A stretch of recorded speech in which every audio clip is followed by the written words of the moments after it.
Good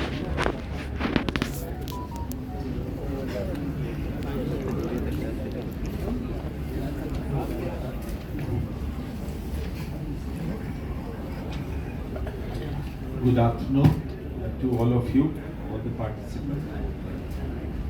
Palapalli Lakshmaya, Ramchandra Dome, other distinguished people sitting on the dais, and all the participants.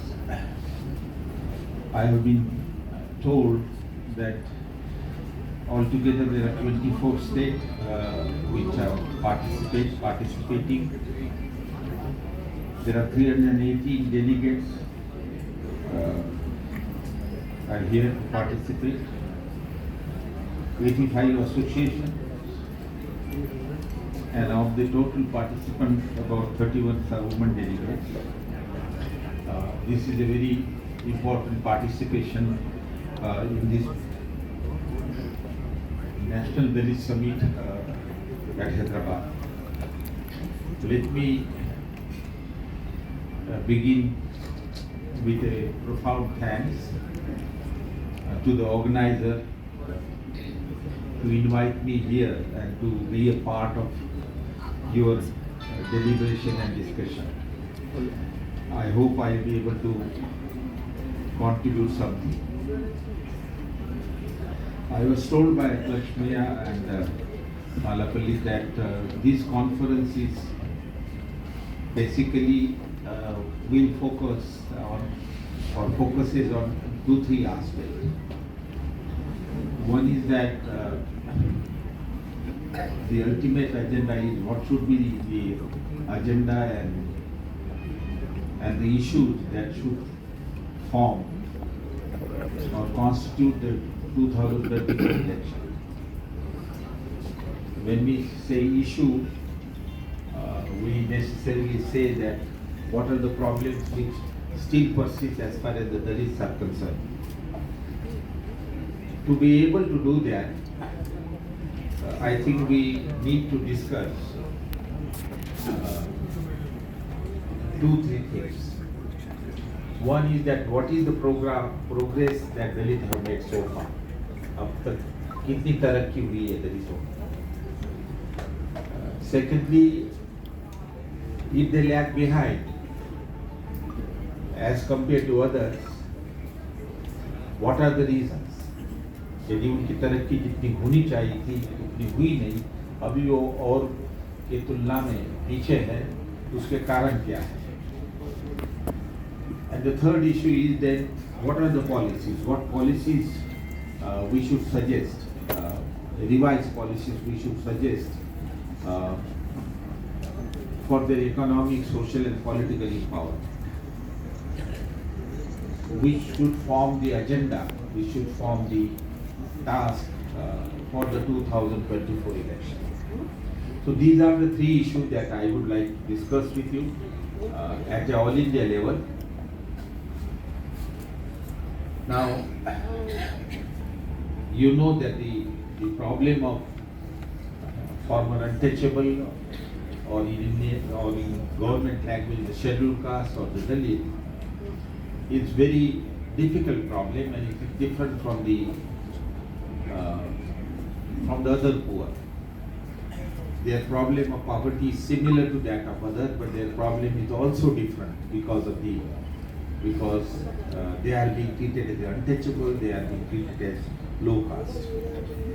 Historically, their problem has been that about at least 2,500 years they did not have right to property. That is to own land or to start a business, except the inferior business, artisan business. So they did not have a ownership right to the major means of production, land and the enterprise, non-farm enterprises or business. And they did not have right to education. They did not have right to employment in the occupation of the high caste, better quality employment. So these were the denial, basically denial of right to land, denial of right to enterprises, denial of right to regular salary, good employment in the occupation of high caste. But there is only one that way they were allowed rather force, and that was manual wage labor for all the forecast above it. And that manual wage labor was not a free labor, it was a attached labor, forced labor, and now we have a lot of evidence that it was a slave labor.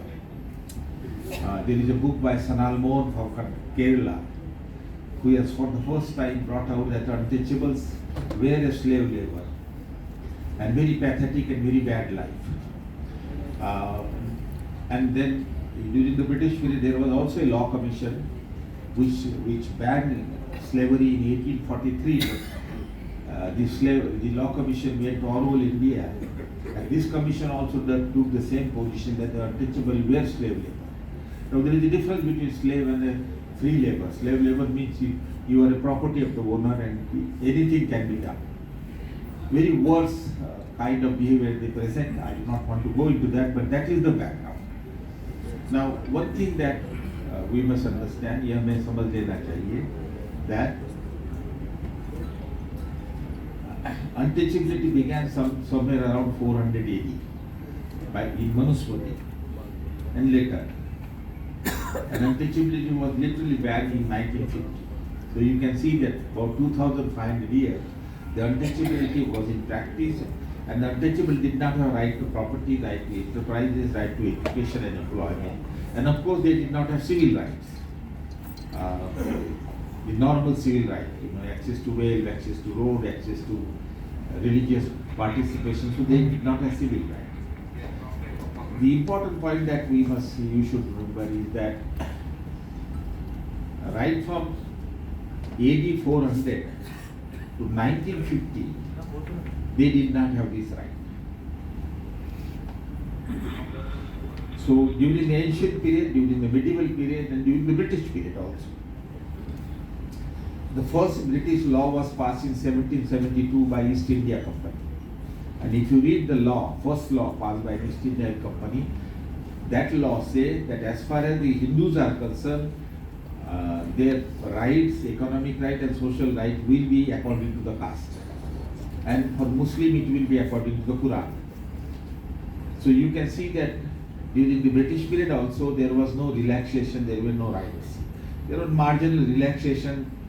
In some area they had entry into military, but they have no entry into police and education. The point is that up to 1950, the untouchable did not have that right. It is only the constitution which overturned the caste system and untouchability and guaranteed the untouchable equality before law, equal opportunity, non-discrimination.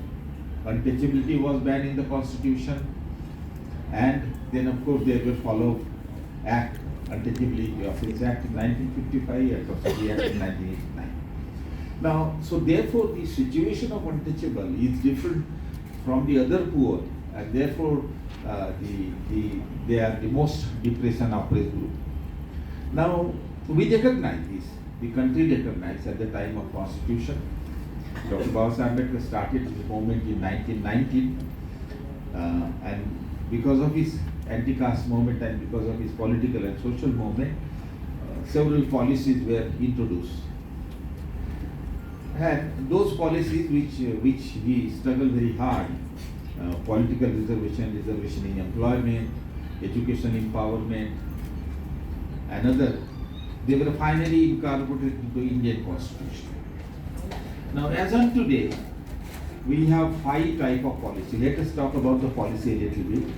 We have 5 types of policies for the scheduled caste, and these policies were then extended to scheduled tribes, OBC, partly for women, partly for Muslim, and nomadic and denotified tribe, and now of course economically weaker section also. But what are these policies, and to what extent they have brought the change, that we will very briefly discuss. The policies that we have, one is the legal safeguard against the untouchability and caste discrimination. So we have law, Untouchability Offence Act of 1955, which was renamed as a Protection of Civil Rights Act in 79. So under this act, if anybody practices untouchability, the individual can go to the court and get the justice. Later on, the government find that whenever untouchable try to seek the equal right, there was opposition by the high caste, but that opposition was violent, and therefore government brought another act that is called Atrocity Act. That the act prohibit any physical action on the part of the high caste. 35 forms of behavior of the high caste are considered to be atrocious or include atrocity and are subject to punishment. So these are the legal safeguards which are given to the untouchable against discrimination. And we have these two laws in practice. Now we can see to what extent untouchability has reduced, to what extent violence has been reduced. I'll come to that later. The second policy is of course reservation, that the untouchable face discrimination, and therefore in order to give, they should have also have a fair share like others, and to give a fair share it was necessary that they get fair share through a policy and legally. And it was decided that at least let us give them the share according to the population. If they constitute 16%, give them 16% post. So second policy is of course employment is reservation in employment, only public employment, private sector rejects to get. Private sector constitute 80% of the job in this country. Public sector constitute only 20%. Only 20% you have reservation. Then there are policies which are not strictly speaking reservation policy, but policies for economic empowerment. So untouchable were denied right to land. As a result, the proportion of landless laborers is very high, and therefore a program of land distribution was taken by all the government. I don't want to go into this. Some have taken in one form, others have taken in another form. Telangana has taken a very bold step of giving 5 acres of land. But to what extent it is successful, we will see. The people from Maharashtra have given me news that there are 2 lakh people cultivating the Gairan land, and the government of Maharashtra has taken decision to evict them. But there is a policy where let us give them land. Then there is a policy to give them financial support to start businesses. And also the most important thing is to give a financial assistance for educational development. So this is a policy of economic and educational empowerment, which is not strictly speaking reservation. Reservation in education institution come under reservation. But economic and educational empowerment is also a policy which is taken by different government. This is the third measure.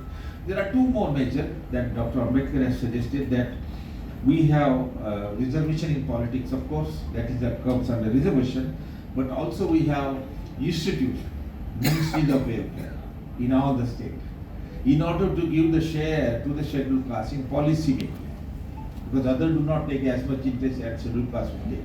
So set up a ministry, have the scheduled class minister as far as possible, and generally you have, and then you have the commission for scheduled class. So we have created organization also. So these are the 5 policies, broadly speaking. That is the legal safeguard against discrimination, reservation policy in employment, legislature and education institution, public housing to give them the share, and then policies for economic empowerment, giving them the land and promote entrepreneurship and business among them,